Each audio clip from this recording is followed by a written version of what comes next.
बिस्मिल्लाहिर्रहमानिर्रहीम अस्सलाम वालेकुम दोस्तों, उम्मीद लरम तاسو به روغ جوړ او خوشاله وي او ژوند په موضوع کې به دوستانو ارسلان شهید مور فریاد را مخه ته شوی دی. هغه فریاد کې تاسو څه خبره کړې ده؟ که تاسو دې خبر باندې ځان خبر غواړئ مونږ ویډیو ځان سره تر اخیره پورې وګورئ چې کوم مونږ ملګری مونږ په چینل باندې نوی دي هغه مونږ چینل مخه ځان سره سبسکرایب کړئ، ټاله نشان دی وای چې مونږ راتلونکي معلوماتي ویډیو هغه ته په اسانۍ سره ملاوي شي. دوستانو یو دویر زمه کې یو جعلي پولیس مقابله وشي او هغه کې یو خسته یو اتلسو کالو یو ځوان چې هغه ینګ الکو کالج ته بتلو هغه الکه پکې شهید کړو، هغه الکه بے ګناه قتل کړو. دوستانو د بے ګناه قتل چې د حساب خو کدی دنیا کې نه بلې دنیا خو ورکې د دنیا خو پیسې ته ټول خلک نعوذ بالله من ذلک الله تعالی ته څوک سجدا نه کوي، پیسې ته سجدا کوي. دا چې موږ جمعتون ته ځو نعوذ بالله من ذلک موږ حیران یو چې سجدا موږ چې سجدا وکړو موږ کې پکار ده موږ عجزي راشي او موږ هغه سجدا وکړو جمعات نه راوځو. هغه نه بعد موږ یو ارسلان شهید غونډه یو زوی ګورو چې وی مور هغه زوی ګورو چې ډیر په سختیو را لوی کړی دی او هغه بیا موږ شهید کو.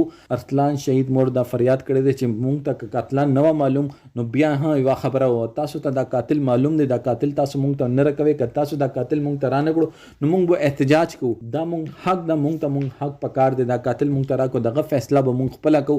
که دا قاتل موږ ته رانه کړو نو هغه نه بعد بیا تاسو یو الله خبر ده چې هغه نه بعد موږ سکو موږ ته دا قاتل پکار ده. موږ پاکستان سمینه کول ولا خلک یو، موږ ریاست سمینه کول ولا خلک یو. زه صدر پاکستان نه دا اپیل کوم چې موږ ته هغه قاتل راکې دغه نه دا قاتل پټي دغه ته دا قاتل معلوم دی او ما ته ټولو نه زیات زور ماته ارسلان شهید نه دی راکړی چې څومره ماته دا خبره ماته زور راکړي چې ما نه هغه قاتل دغه ته معلوم دی او هغه قاتل دغه موږ نه پټي. دوستانو ډیر زیات د تکلیف مرحله ده یو مور دی پره چې هغه قاتل غواړي او موږ ریاست موږ پولیس هغه قاتل پټي چې کوم چې وردی په اړ کې دا یو ځوان چې ګل غوندې ځوان چې دای وته قتل کړی دی. دوستانو تاسو دې باره کې سره ده آیا دا قاتل وته ویر کی کور نه کی؟ دوستانو کمنټ سیکشن کې خپل رائے اظهار ضرور وکړئ. والسلام.